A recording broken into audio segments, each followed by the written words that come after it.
This place is called Spanish Fort. It's part of Bayou Saint John. My day just got good, kinda, sorta. This is an 18-inch red that I caught on a sockeye jig. See that? I had to get out the net to get him in. Now, he's a tagged red. I don't know what the deal is with this, but there's a phone number on here. I'm gonna call it and see what the deal is real quick.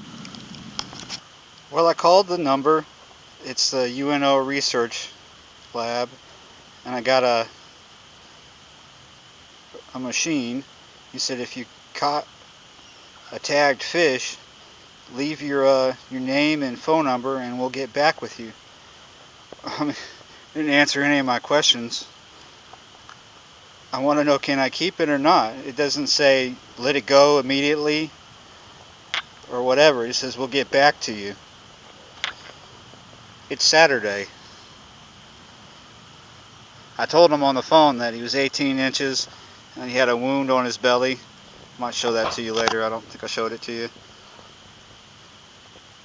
And I told him that I'm not catch and release today, that I'm keeping. So, ooh, right there. Well, let's get back to it. Maybe we can catch a red without a tag.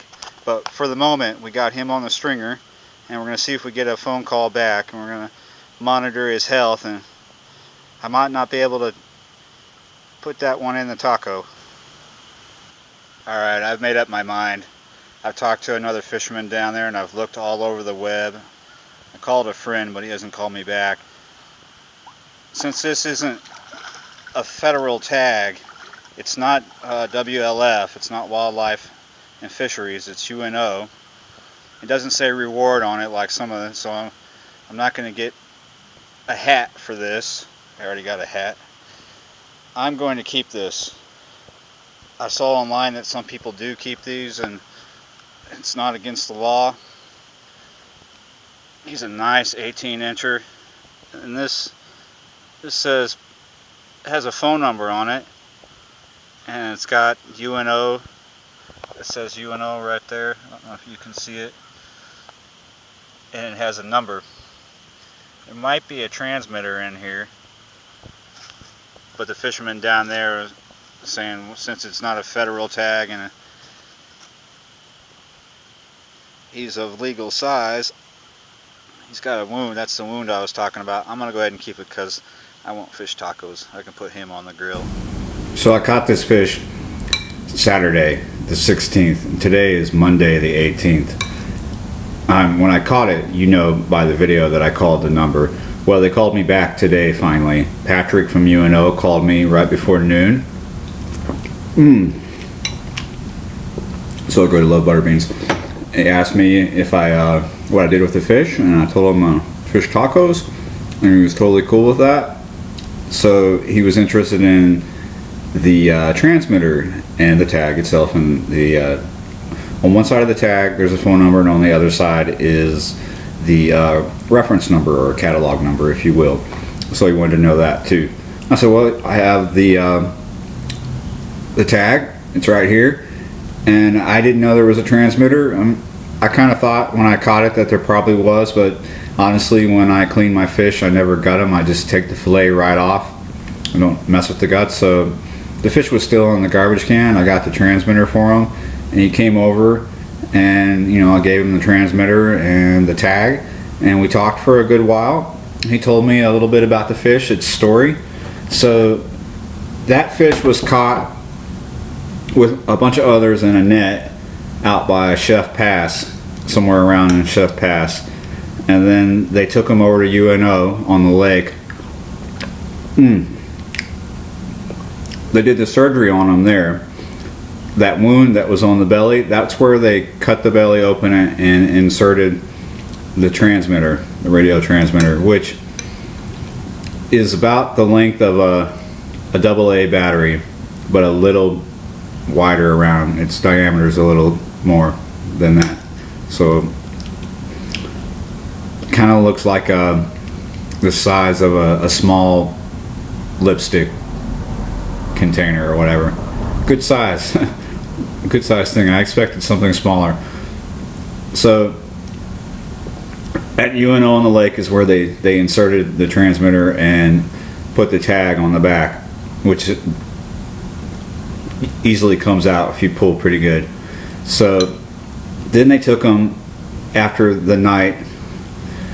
I'm tired, I just got home from work. So they did all that there. The fish stay overnight at U.N.O. The next morning they take them out to Spanish Fort at Robert E. Lee and release them into Bayou Saint John. Now that fish had only been in the water about a week before I caught it. So it had gone up and down the bayou and then spent most of its time in the bayou in Spanish Fort, but not at first. At first it kind of went up and down, you know, all over the bayou until it finally decided Spanish Fort's where it wanted to be. And from what Patrick says, that's what they usually do.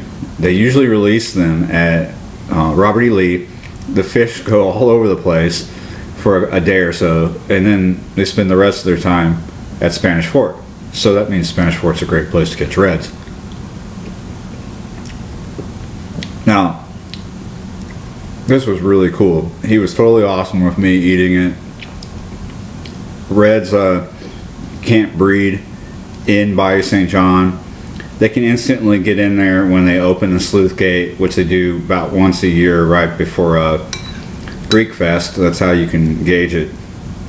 Go check on it right before Greek Fest, like see if the week before, see if it's open. You know, watch my channel because I will be, well, get with me and ask me if it's open about sometime before Greek Fest, and I'll definitely tell you.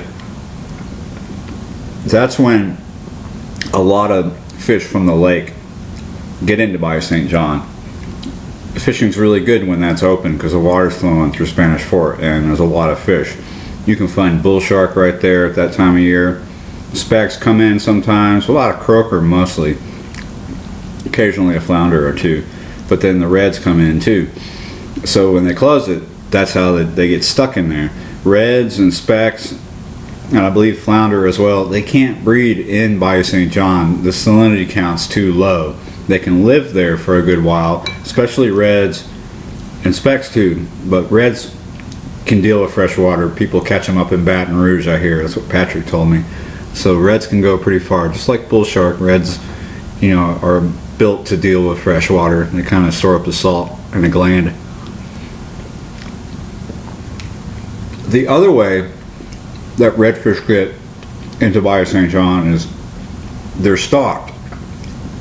Not a great number are stocked in Bayou Saint John, but they do stock Bayou Saint John with a few reds here and there. And people like Patrick from U.N.O. put reds in there. So if you catch a tag red from U.N.O., it's okay if you want to keep it. It's okay if you want to release it. But even if you're going to release it, call the number and, you know, tell them, you know, that you caught a tag red. Make sure you write down or put in your phone the reference number, the catalog number. If you want, if you're able to, you can weigh the fish, you know, measure it. That helps. And then you can let it go. Sometimes, if you're lucky, they'll come right out to you, but that's if you're lucky. I'm sorry, I have to multitask. I'm so hungry. I had a long day. So, thanks for watching. I hope you enjoyed the video. Not my best, I think. It was a rough day, but what a moment for me. It's the first redfish I've ever caught in Bayou Saint John. I'm gonna finish eating. See you next time.